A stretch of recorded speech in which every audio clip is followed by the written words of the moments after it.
This is a lesson on creating a bucket and CloudFront, everything in S3, launching a website. Let's say we call it like that. Let's uncheck that because we are gonna treat this as a website. The rest just leave like it is. Now this error, once you get this, the conflicting conditional operations currently in progress, that's because I had a bucket here and I deleted it, and now the only way to do it is if you create it in a different region. I did wait more than half an hour like they tell you, but that didn't work. So I'm just gonna use Ohio here.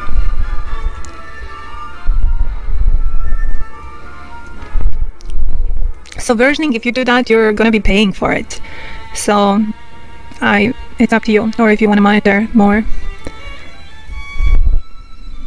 So just uncheck this. Alright, now we're going to dump everything in this bucket. It's public. And under properties, we can enable static website hosting. Right now I don't have anything in the bucket, but I will.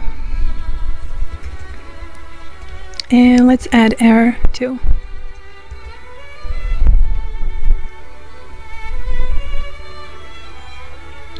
Now, okay, save.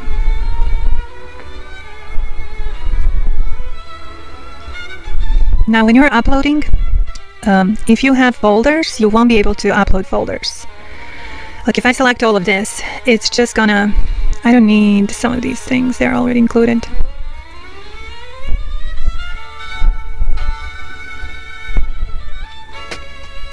It's not gonna upload the folders. So the way to do that is, okay, let's just finish this first. So next, don't forget here to do grant public access.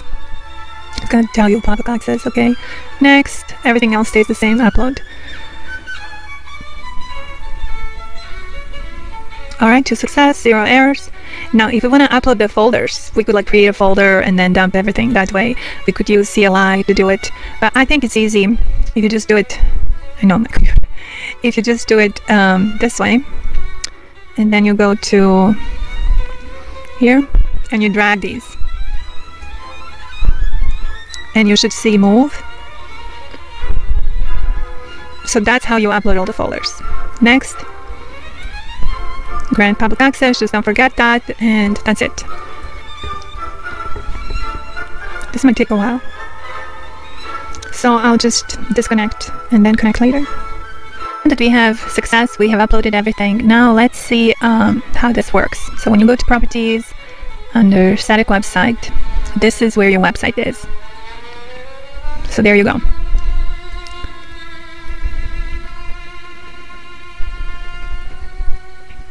Everything looks okay.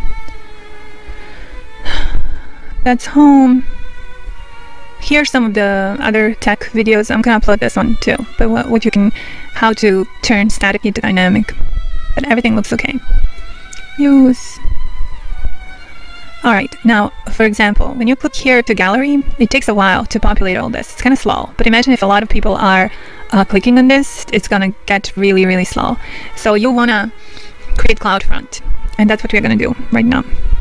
In sale.nyc.org, it's not going to do anything because it is going through this. So we need to fix that too. When you do that, you just go here. It's going to be alias and yes to alias. And you're just going to select this as the endpoint. So I have here CloudFront. That's once you create that, then you can pick that. All right, say record. Okay, I want to show you something that is really interesting.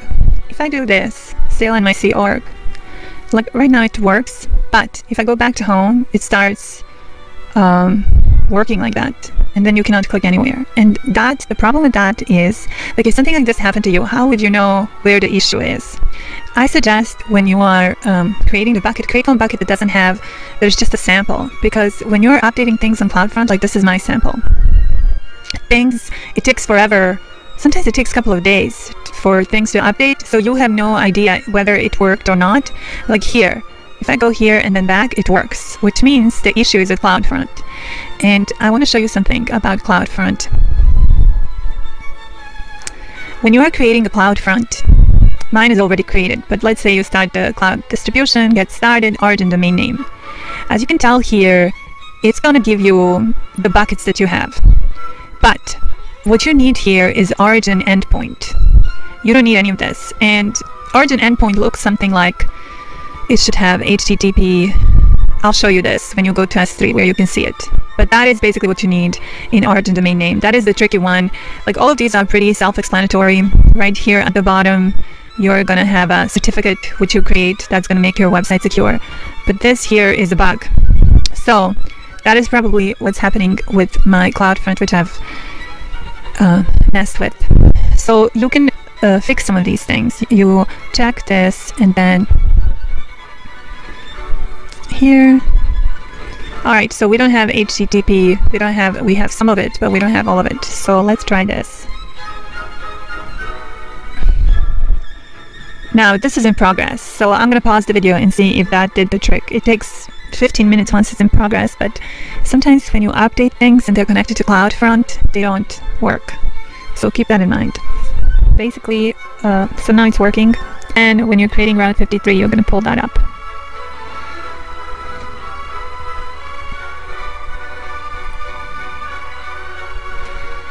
Like here.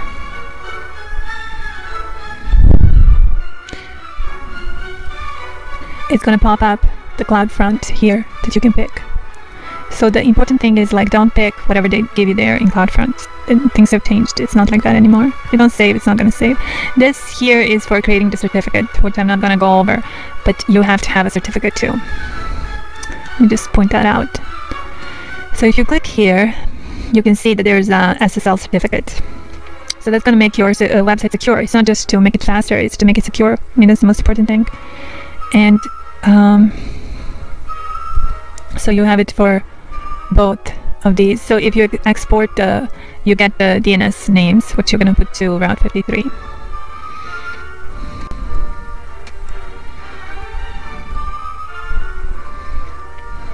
See? So that's what you put, record name and then record value. So in Route53, so you first have to create a certificate, and then you can use that certificate, CloudFront, you see here.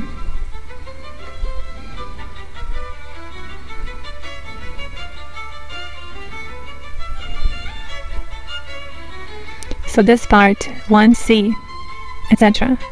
You know, when you're creating this, they can do this automatically for you. You can choose do it automatically, but if you don't choose that, you can just choose this. So that first part goes there. See, and then the second part goes there. So that's that. So certificate.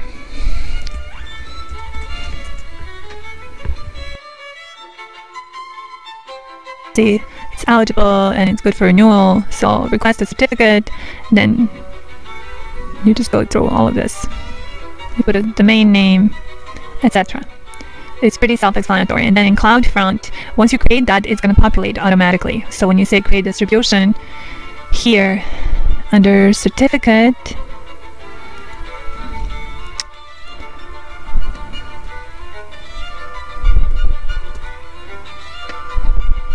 so here you can do request a certificate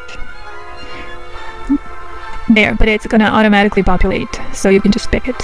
So you're going to choose redirect HTTP to HTTPS. This, I would choose the second one just to be safe. But here, just remember, don't pick any of these. Pick the entire, whatever I was showing you before.